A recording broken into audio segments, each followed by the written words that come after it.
Good morning, good afternoon, good evening, wherever you are on this wonderful planet. This is Harry, the learning difficulty expert, and with me I have the wonderful, she's a brunette this week, Sally. Hey guys, I'm Sally. I'm the Holistically Fit Specialist, and thanks for joining us again. Yes, Harry, it's been a big week, hasn't it? So it's changes all around. I Oh, thought sorry, my hair's the same colour.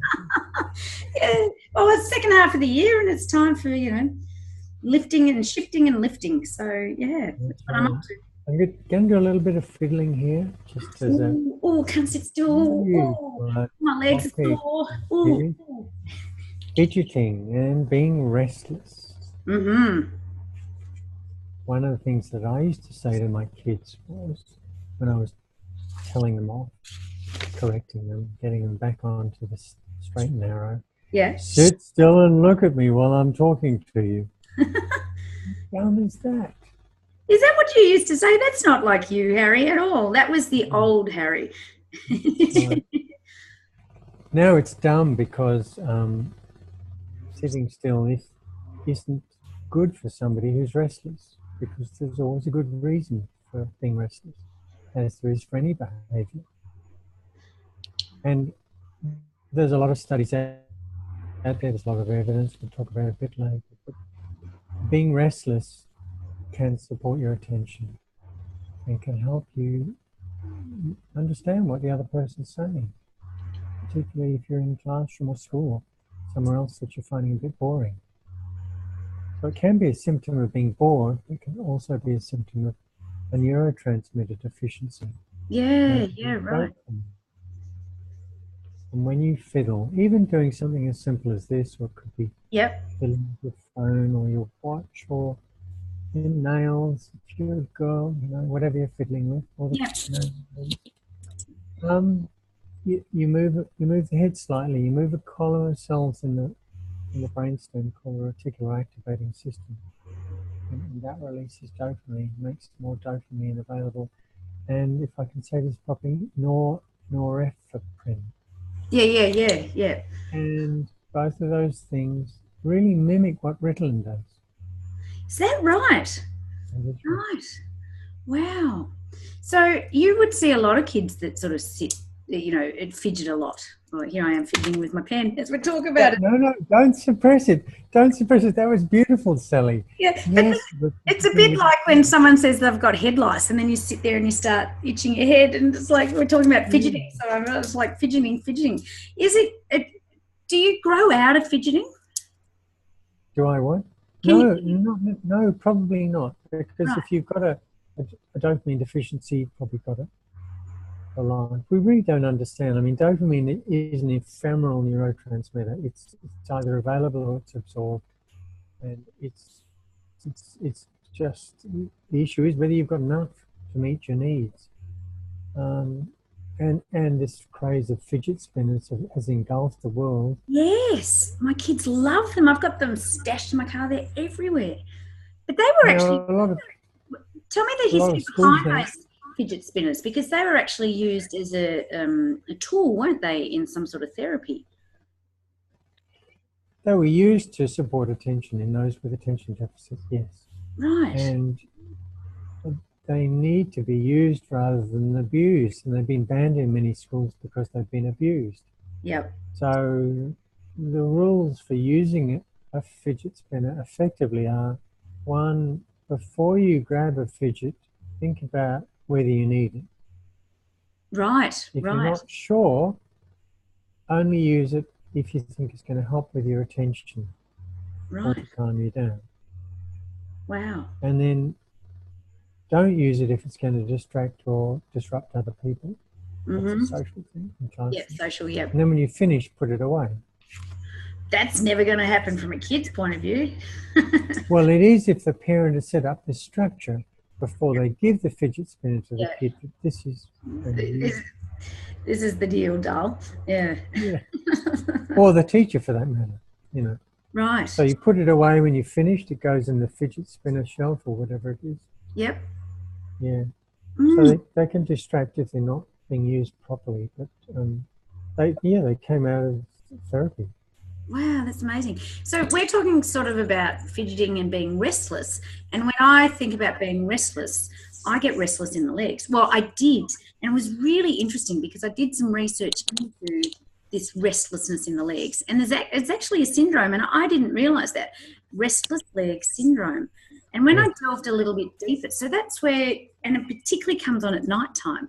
So aching legs and twitching, and what else did I find out about it? Well, when I drilled it down, it's quite common to have an onset during pregnancy. And another thing that it's related to is lack of iron.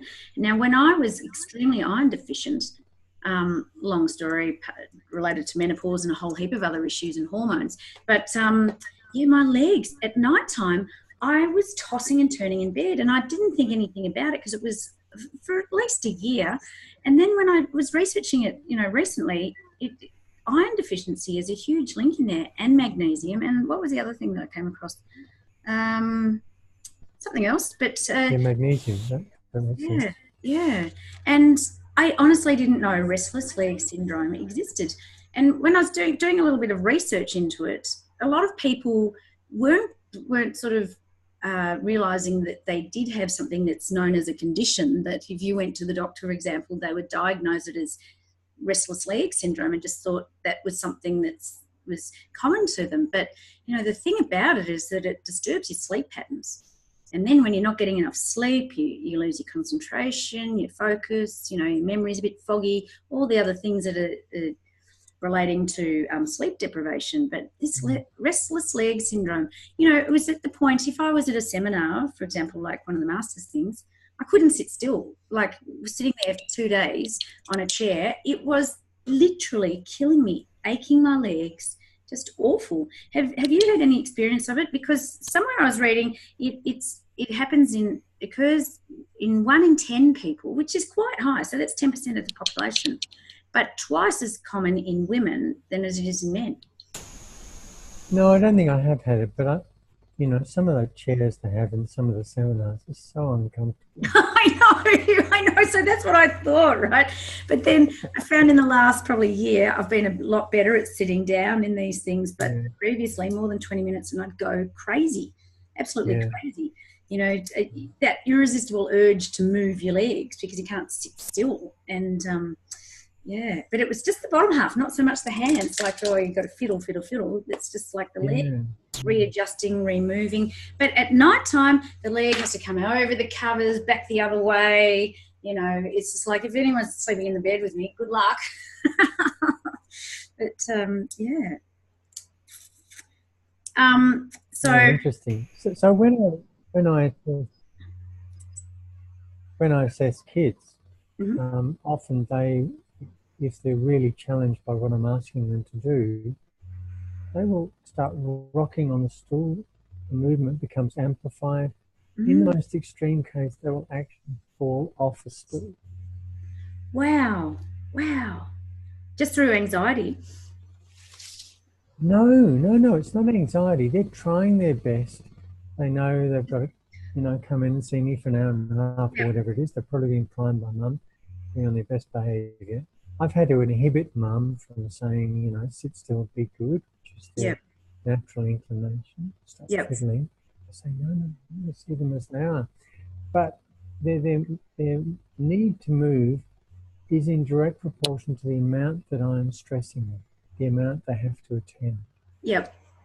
And so you see the restlessness increase, you know that the person is getting stressed, and therefore they're needing to release this neurotransmitter to support the tension because they're running out of power. So that's really interesting. It's interesting you say that about the anxiety and stuff, because that was also one of the key drivers behind, or one of the factors attributing to the restless leg syndrome was anxiety and stress. When you're under high stress and have a lot of anxiety, it's a huge contributor. Along with it, for the restless legs, it was smoking, alcohol, caffeine, and vigorous exercise. Over exercising was causing it, because one of the treatments, or one of the things to help with restless leg syndrome is, moderate exercise, but it's that vigorous exercise, particularly if it's at night time. And I suppose it's put the body in a state of stress rather than relaxed at the end of the day. But interesting that you're linking that with the kids as well. Very interesting. Yeah, no, it's very common. And there's been quite a lot of books written about it. I was looking up. There's a couple called Rotz and Wright wrote a book called Fidget to Focus. Fidget to Focus, right. That's the title of the book. Yeah, Fidget right. to Focus. Yeah. And that's a book around sensory strategies for living with ADHD. Yeah, right. And there was another study done in England which showed that kids who are allowed to fidget learn better. Is that right? Is that right? Because they attend better. Yeah, so with ADHD kids, would that be a higher percentage of them are fidgeters? Restless kids? Yeah, ADHD, attention deficit hyperactivity disorder, so that they're hyper. Yeah, right. Because they're poor attenders and they move a lot. Yeah. When I was looking at this restless legs, which is my sort of focus with this, it's aggravated by antidepressants, anti-nausea drugs, and antihistamines. So, your stuff, Benadryl and all that sort of stuff aggravates the whole thing. With the kids, it's more relating to, well, I suppose it would be aggravated by some forms of medication as well, but it's more of the imbalance of the... No, it's really simple. It's just a self-medication. Right. They're just medicating themselves with movement to enhance their attention. Yeah, right. Yeah. I love that. That's very simple. That's right. So yeah, so fidgeting for me is really just self-medication without the need to use Ritalin. Oh. So if you think about what adults do, they doodle, they fiddle, they fidget, they chew gum, they move, they play with their keys, their phones, and I suppose that is in line with addictions as well, like the smoking or the whatever. If it's... No, I don't think it is. I think it's where you're put in a position where you're expected to do more than your body can do on its own, and you just intuitively know that if I do this, I can increase capacity. Yeah, right. It's a bit like getting up and having a little move for 5 minutes every hour, or having a drink of water or whatever. You're really just giving your body a nutrient that can help you do what you need to do. And I assume that the people that, or particularly kids that are suffering, or not suffering, but fidget more and are more restless, how does it affect their sleep? I don't think it does, because when they're going to sleep, they don't have a need to attend. Yeah, so they're different sleep. Different stresses. Yeah. Because I know with like this restless syndrome thing, restless legs, massage and gentle stretching and moderate exercise really helps, and also some heat or some cold, depending on it. But and taking having a richer diet in iron-rich diet, so red meat and spinach and the leafy greens and all that sort of stuff really helps with that. But from your point of view, with the kids that are suffering the more anxiousness, I suppose, that if they're in a calmer environment, then they're more relaxed. And it's not just anxiousness, it's actually an attention deficit. Yeah.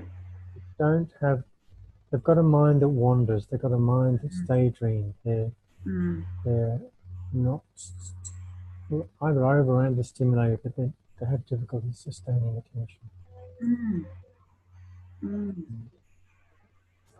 It's I love your simple sort of treatment, if you like, to get them off the, or an alternative to Ritalin is movement.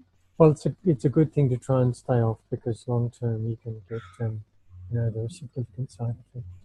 Yeah. So my model on this is for us to perceive, notice the fiddling, understand the purpose behind the fiddling, then permit it. and this will build